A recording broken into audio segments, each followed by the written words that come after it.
Welcome to the SSPX podcast and our next installment of our interview series. This past winter, we spoke with Father Marko Tilosanec, a Croatian priest who has a fascinating story. He was ordained a priest in the standard diocesan structure in his home country of Croatia. Even before his ordination, though, he began to seek out more information about Catholic tradition. After his ordination, he experienced what could mildly be called difficulties while attempting to follow his conscience in learning and celebrating the Latin Mass. This prompted him to visit the Society of St. Pius X's seminary in Zeitskofen, Germany, and eventually to become a priest within the structure of the SSPX. So, this interview is the story of one priest's journey to tradition. But beyond that, it's also the story of one priest attempting to bring tradition back to an entire country that was left behind, first by the communists, then by the modernists. This is the story of Father Marko Tilosanec. Welcome to the SSPX podcast, and we are doing a special interview today with Father Marko Tilosanec. Did I say that right? Yes. That's very correct. Good. I got the first part right at least. Hello, Father. How are you? Hello, doing well. How are you? Very good. Thank you. We were speaking to you today about the mission of the Society of St. Pius X in Croatia, and also your story, how you came to be a society priest. I'd also love to learn a little bit more about the Catholic Church in Croatia. As an American who's self-centered and knows only things about America, I know next to nothing about Croatia. So I would love to learn more about it. So could we start, Father, with a little bit about you? You entered a diocesan seminary. I read a little bit about the account of your journey to tradition and to the Society of St. Pius X, and we're going to link to all of that so our viewers can read it. But in your own words, could you give us a little bit of that background, that story? Yes, I entered the seminary in 2007. At that time, there was no traditional Mass at all in Croatia, at least no official Latin Mass. And I didn't know really anything about the Latin Mass. The only two things which I knew were that the Mass was said in Latin before the new Mass came, and the priest was facing the people with his back. So I didn't really have any information about the traditional Mass, and the first step which directed me in a way towards tradition was the apologetics research. I came in contact with a group of lay people who were doing a project, an apologetics web page, and I started a research reading church documents and the useful apologetic materials in order to better know the Catholic faith and to learn about the arguments, how to defend it. And this was very important for me in order to have a real notion of all the Catholic teaching, and little by little, as I was doing my studies in the seminary, of course, I realized that some things which are taught in the modern seminaries are not really in conformity with the traditional Catholic doctrine. In my research, I came in contact to a faithful who was pretty good informed about the traditional movement, about the Second Vatican Council and the differences between the new Mass and the old Mass. And he gave me a book, Iota Unum, written by the well-known Swiss philosopher Romano Amerio, and it was an eye-opener, so to say, for me, because until that I thought that, of course, there are problems in the church, but I was thinking that it was merely on the individual level. yes, moral problems in the lives of the laity and even the priests. But at that time, I realized that the problem is much deeper. The thing which especially struck me was when I read that the whole bishops' conferences stood up against the encyclical letter of Pope Paul VI, Humane Vitae. For example, the bishops' conferences of Germany, France, Canada, they rebelled against the church teachings, and it was really a shocking fact for me. And so I realized there is something wrong on the systematical level in the church. It's not merely a question of individual errors, but that the problem is much deeper. And I continued my research. I found out more interesting and helpful materials about the tradition, about the differences between the old and the new Mass, and the problems of the Second Vatican Council. I came up to different pamphlets and texts from Michael Davis, for example, where I realized that the differences between the old and the new rite are very serious, and that it's not merely a question of superficial differences, but that practically the whole rite of Mass was pretty much changed with the reforms which were made after the Second Vatican Council.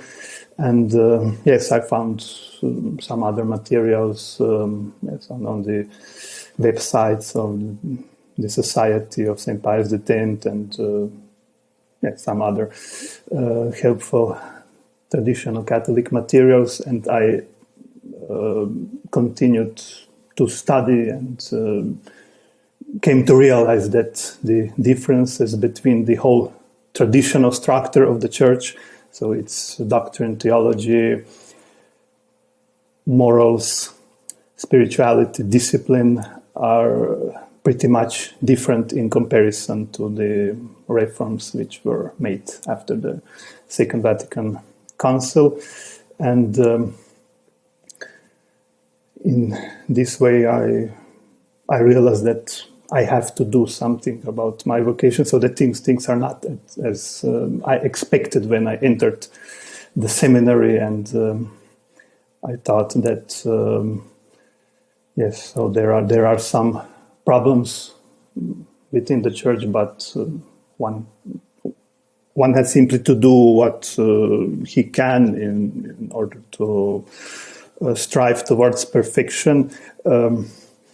I realized that the problems are much deeper, and that the tradition of the Church in its doctrine, theology, and spirituality, morals, discipline is the way one should follow. It is the real expression of the Catholic faith. So you were studying about tradition. You were learning all of this while you were in the seminary. Why is it that you think you were able to discover this path of tradition? Were the rest of the seminarians, were they also traditionally minded, or not really? No, I didn't find much interest for any real deep theological discussion among the seminarians. What I expected when I entered the seminaries was that I would find there much more fervor for the faith, for spirituality, for deeper spiritual life and discipline. But my experience was that I was a bit disappointed with the state of things which I found in the seminary, and there was not much interest really for any serious theological discussions. Yes, there were some colleagues in the seminary who wanted to find out more, yes, and with whom I could have some. So there was not a lot of other seminarians who you were able to have these types of discussions with. It was all based on, this is the new theology we are following. This is what it is. There was no thinking outside the box or looking at the traditions of the past. It was all just, let's just keep moving forward. Yes, I didn't find much fervor among my colleagues in the seminary, and everything was, the whole atmosphere was pretty much superficial in matters of interest for theology, spirituality, the discipline in the seminary, and I couldn't really find much space for theological discussions, although there were some colleagues with whom I could speak about the matter, and a few of them even visited the traditional Latin Mass, which was celebrated at that time in the diocese. But yes, there was one colleague on my in my class who got really interested for tradition and who even learned to say the Old Mass. But in the end, he didn't continue along this path, but pretty much, yes, all the seminarians, all the colleagues in my seminary didn't have any real interest for any deeper theological discussion, much less for the matters of tradition, for the differences between the old and the new rite, and the problems of the Second Vatican Council. I didn't find any ground for such conversations among my colleagues.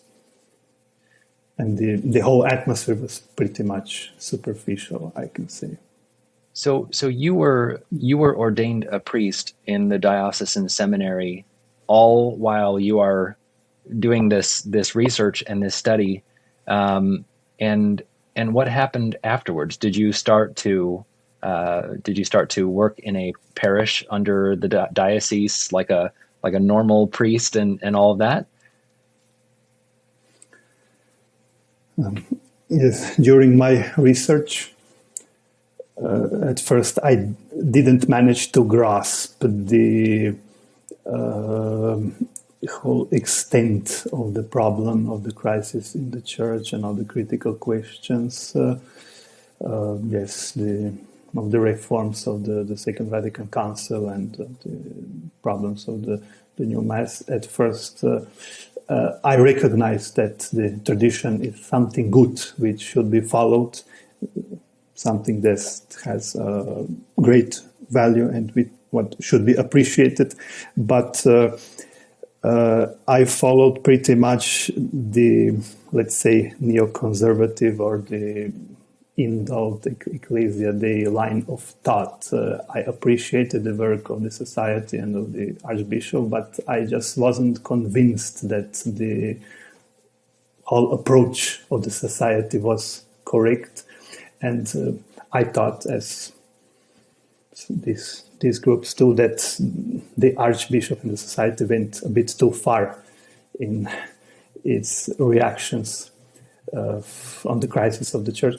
And so I was more attached to this approach for the solution of the crisis. And I got in contact with the Fraternity of St. Peter as a seminarian. I went to visit one of their priories, and I tried to find a solution to my vocation. How could I realize my attachment towards tradition? And what I found there wasn't really satisfying for me. It wasn't a practical solution. They couldn't offer me anything which would be reasonable and which would be acceptable and should be a real solution for the situation, that I could work as a traditional priest, as a priestess who could say the old mass and preach the traditional Catholic doctrine in my country. And I was, a bit disappointed with this experience, and only later I realized that there is a doctrinal problem in this approach. And so it is a question of the documents of the Second Vatican Council. I think the main issue are the documents in itself acceptable, like the Ecclesia Dei communities say that there is no general problem in the text, there is no error, there are no things which could be in itself, which couldn't be reconciled with tradition. And is it only a matter of interpretation, or is there a real doctrinal problem of some statements of the Council which couldn't really be brought in harmony with tradition? And as I continued my studies, I realized that the approach of the Archbishop and that his arguments are really correct and that they give a solution to the crisis. I came to read a book of Archbishop. They have uncrowned him, and that was a second eye-opener for me, I could say, when I realized that the Archbishop had a real solution and had the correct attitude towards for the problems for which are prevailing in today's church. And there are really things in the documents which aren't reconcilable with tradition. Yes, the question of religious liberty. What especially struck me in this study was that was the approach of the post-conciliar popes and their implementation of the teaching of religious liberty, when Vatican itself required of Catholic countries to take out of their constitutions the article which expressed the Catholic identity of the countries. For example, yes, the Catholic countries like Italy, Spain, Colombia, some cantons in Switzerland. And it is a proof in that in reality it isn't possible to interpret these novel doctrines in light of the tradition, because the popes are the ones who interpret these doctrines and not the individuals. And yes, that happened as I was a deacon. And at that time I made my decision to visit one of the houses of the society. I visited our seminary in Salzkofen in Germany, and what I found there was really impressive for me. I found tradition in its purity, in its entirety. I was thinking to myself, as I was having a formation in my diocesan seminary, what should one change in the seminary in order to make it more traditional, more in conformity with how all the seminaries were operating before the council. And when I came there, I realized that's it. So that's the ideal seminary which I had in my mind. And yes, all the aspects of the life in the community were very impressive and made a real impact on me. And that was my first contact with the society in practice. And after that, I had to find a way to fulfill my decision. So I saw that this commitment for tradition is the real solution for a priest who wants to live the Catholic faith in its doctrinal purity. But I had to make my way out of the diocesan structures, and yes, I was trying to discern the right moment when I could fulfill this decision, put it into practice, and yes, the priestly ordination in my diocese came, and yes, I became a priest in my diocese, and I was trying to see how to go further, and I was assigned a parish vicar in one of the parishes in my diocese, and the atmosphere in this parish was very modern, and in a way I tried to see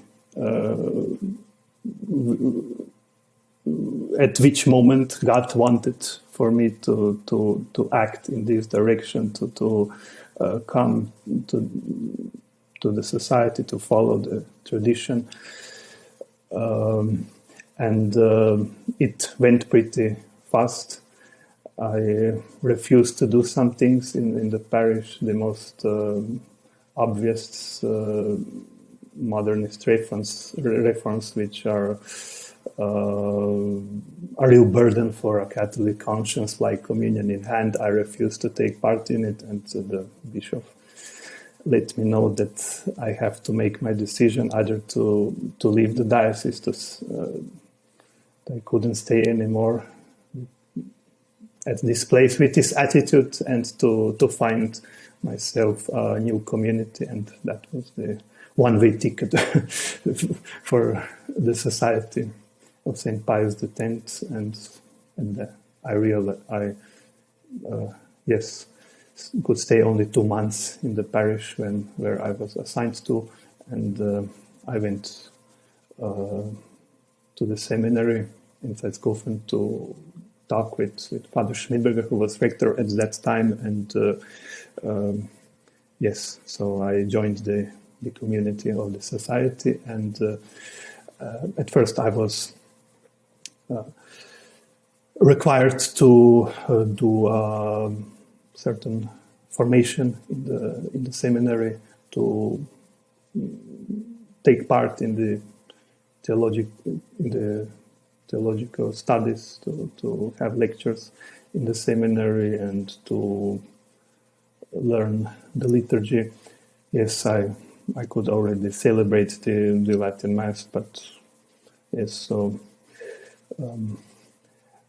I stayed in the seminary for about 2.5 years, and there I was received in the society. I made my first assignments in 2014, sorry, and after finishing my formation, I was assigned to the Austrian district where Croatia belongs to, and I started our official apostolate in my country 5 years ago. Wow. I'm reading. I've been reading over the last couple of days, and I'm skimming through it now. The story on the website, which we'll link here below in the comments here on YouTube and on our podcast feed. And there are a lot of details here, and I would recommend to our listeners and our viewers to read it. What strikes me, though, Father, about this part of the story is, I don't want to say the hatred, but I can't think of another word. The frustration, the adamant attitude of the bishop and the priest from right after when you were ordained, when you wanted to do a Latin Mass in your local parish, and it set off. It says here well, it's Google Translate, but it says it set off an alarm in the diocese. And I think it was the bishop who said, "Oh yes, it must be Tilosanec who's doing it." They knew about you. They knew that you were that weird traditional guy, that weird traditional priest. But it was follow our line or get out. Was that how it felt to you, Yes. Father? Yes, that's true. Bishops today have a lot of tolerance and understanding for all sorts of moral problems, Yeah. which they encounter among priests. But in this case, when someone wants to follow tradition, they aren't tolerant at all. And the bishop didn't have any interest at all to try to persuade me to stay in the diocese, to offer me something like more conservative assignment. Actually, yes, there was a parish with a pretty conservative priest at that time, and it's a big parish which has a parish vicar. And my colleagues were telling to me at that time, "Oh, that's for sure, you will be assigned there." But no, the bishop decided the opposite. He sent me to a very modernist parish where the parish priest was very intolerant, and he made no exceptions for me. And he required to do everything as he prescribed. Yes, even to little details. Have you had any contact with your colleagues in the seminary or anyone in the diocese? Has anyone reached out to you, or have you talked with them? Have you thought maybe that they would want to join you, or are you just kind of seen as the rebel? We have contacts with some priests who have sympathies for tradition and who support our work, but yes, they don't want to step out. They don't want to give open support for our work. They just keep very discreet and yes, that they wouldn't be found out. Yes, they support tradition, but it's a general problem amongst priests who want to be attached to tradition, but on the other hand experience some personal problems, the questions of their future, how would they adapt to the community, and yes, the issue of their of the support for their existence. Mm-hmm. And so I think that mostly in most cases it is a question of some personal motives or doubts which arise among the priests and which keep them away and which hinder them to fulfill this decision. I'd like to talk a little bit about the work that you're doing, but first, can we talk about Croatia and Catholicism in general? From what I have learned over the last few days, which is not much, it seems that Croatia has a very rich Catholic history. One place I saw said 90% of the population is Catholic. Is it a devout country? Is there a great practice of the faith there, or is it more just a cultural thing? It's like in most historically or nominally Catholic countries where most of the population is Catholic, at least on paper. Croatia, yes, has some elements among its population which give account of its Catholic identity. For example, it was an interesting reaction of a group of our faithful who came from Australia a few years ago, and they saw religious sisters in their habits, and they were impressed by it because normally it's not possible to encounter such a situation in some Western countries. But yes, the general situation in the church in Croatia is more conservative than in some other Western countries. But on the other hand, yes, the practice of the faith is not that high. The average mass attendance about, let's say, 10 to 15%. So it isn't. I think it's the same situation in other countries which are predominantly Catholic, nominally, like Italy, Spain, or Austria. Yes, Catholicism plays a certain role in our society. It has its importance, but it's mostly a matter of some superficial elements which, yes, don't get much deeper of cultural level. Yes, but still, it has its advantages. For example, when my rector, Father Schmidberger, came at first time to Croatia, he was impressed by that one could see that there is a certain substance of faith which one can build on, and which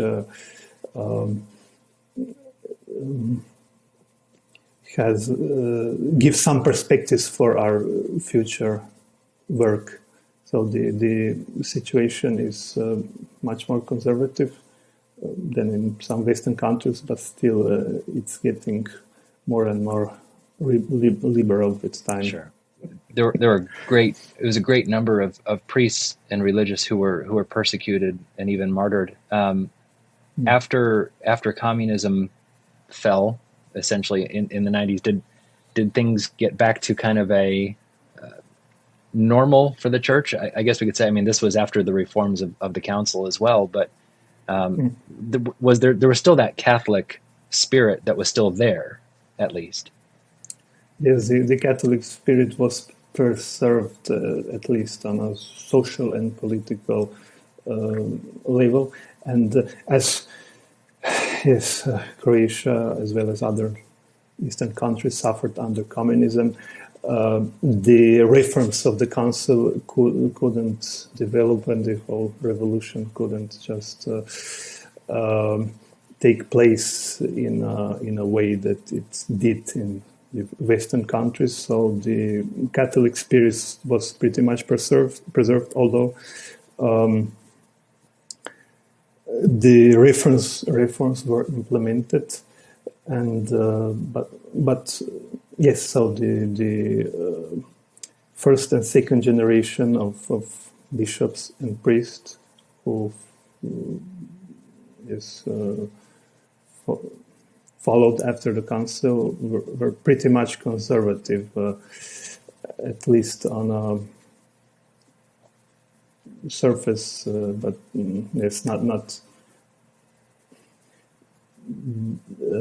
Yes, we can take the example of Cardinal Schipper, who was very much traditional minded, and who kept the Catholic spirit in which he was formed, although he didn't grasp the problem of the situation in the church, with the reforms which followed after the council, and he interpreted the reforms on the merely superficial level as a matter of discipline and practical changes which are necessary and which have to be accepted. But yes,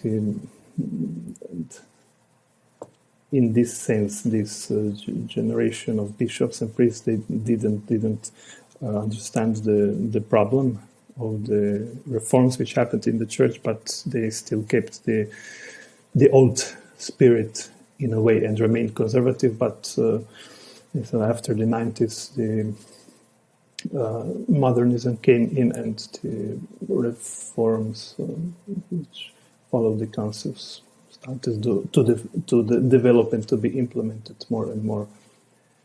And so we can say that the church here follows the same path as in the other countries. There's a decent number, from what I understand, of Eastern churches or Eastern Rite Catholics in Croatia, and certainly you're in the area of the world where that's bordering large numbers of the Eastern Catholic or Eastern Orthodox religions. How are the relations between the Latin Church and the Eastern rites in Croatia? Is it pretty good, or has there been conflict? There is a small percentage of Eastern Rite Catholics of the Byzantine Rite. Let's say that there are about 10 to 20,000 Eastern Catholics in Croatia. There are much more Eastern Orthodox, mostly Serbian people, so the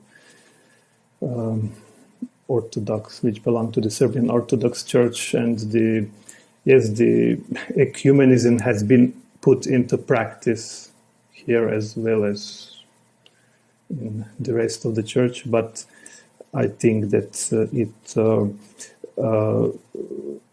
wasn't developed in this measure as in some other Western countries.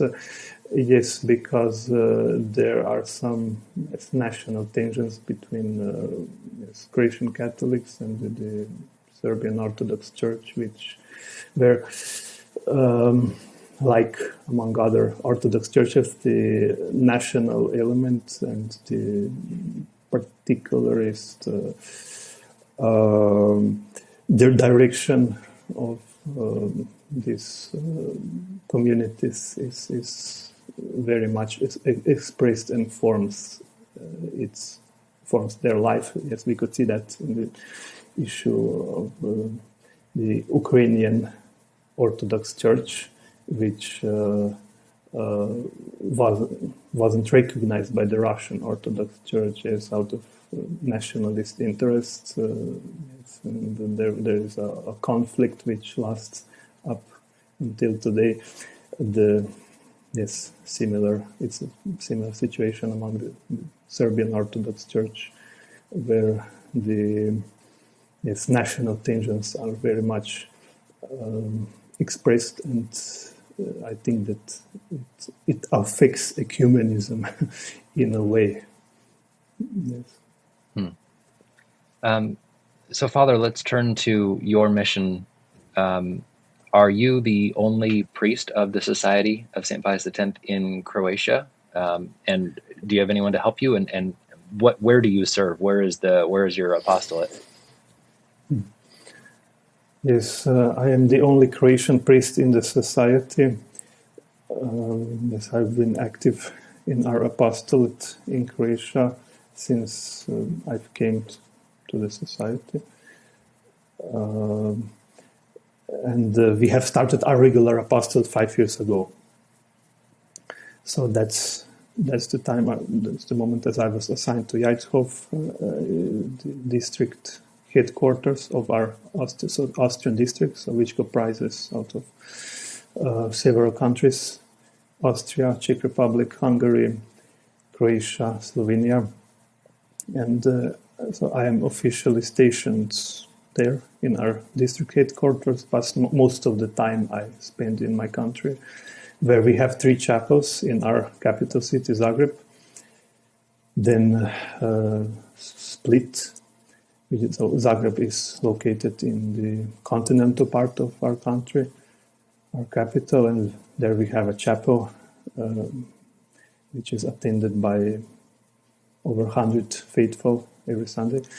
Then the other chapel is in Split. It's on the southern coast of Croatia, about 4 hours drive away from our capital, Zagreb.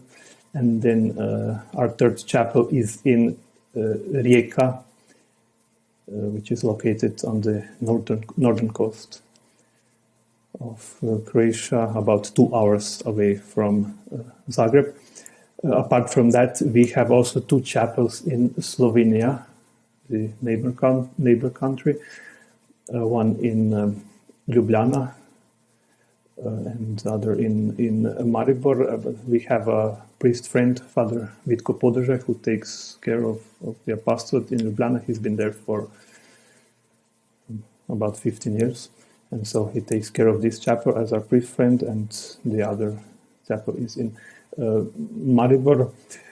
Yes, I've been working in Croatia mostly alone until now, and so this year, next month, in September, I will get a help. Polish priest, Father Sebastian Kulinski, who will help in our Croatian apostolate, and we hope that we can build a priory one day in my country. That would be our goal. Oh, that's great. At the moment, unfortunately, we don't have any vocations in our seminaries. We had some, but so we have to pray for these intentions that we get priests from Croatia who would, God willing, be working in our country one day. And you said that there's about 100 people that attend Mass weekly in Zagreb. Is there a large traditional movement in Croatia, or is it pretty small and you're trying to help it to grow right now? No, the traditional movement in Croatia has started about 10 years ago. Okay. There was no official Latin Mass until then. And at that time, the diocesan Latin Mass started in Zagreb, which is running until today. And there are some priests who celebrate privately or even publicly in a certain frame, but there are actually no other traditional initiatives, and the traditional movement is pretty young in Croatia, but it's growing. I think there is a big potential because yes, there are a lot of faithful good Catholics who just aren't informed about the tradition and who come to know tradition with time, and so I think we can expect stable growth in the future. Yes, we have experienced certain growth during this Corona crisis because, for example, in Zagreb we had about 50 faithful before the Corona crisis started last year, and now the number of the faithful has doubled up. Yes, more than 100 or 120 or 30 faithful every Sunday. Yes, the similar situation is we have in other chapels, and so we hope that the tradition will be growing in the future, and I think there is definitely a good potential in our country for the growth. Yeah. Well, I mean, just how you found tradition, I'm sure there's many others in Croatia who just don't have the information that you had, and like you said, just trying to get them that information, that story, that history of tradition, that truth. Maybe that's all they need. Mm-hmm. Yes. Yeah. Well, at the time as I was in the seminary, there was practically no literature in Croatian which was available about the critical issues of today's church, the differences between the two rites, the Old and the New Mass, and the problems of the Second Vatican Council. But yes, with due time, I hope that we can build up our apostolate in a way that much more faithful and priests could discover the riches of tradition. Absolutely. Well, Father, I'm going to close by asking if anyone here in the States or anyone else who's listening around the world wants to help or is able to help. What is it that you need, and how can they help, Father? Yes, so below the video you can find attached the number of the bank account of our society association in Croatia, and this way, if you are willing to help our apostolate, we would appreciate every donation on your part. Well, hopefully we can help in a little way, Father. But God bless you for the work that you're doing. I can't imagine being essentially the only traditional priest in a country. That's missionary work, if I have ever heard it. So God bless you and save you for all the work that you're doing. Yes, likewise. Thank you for the interview and for the opportunity to talk about our apostolate in Croatia, and I recommend all our efforts to prayers of our faithful. Absolutely. Father, it was wonderful to talk to you. Thank you so much.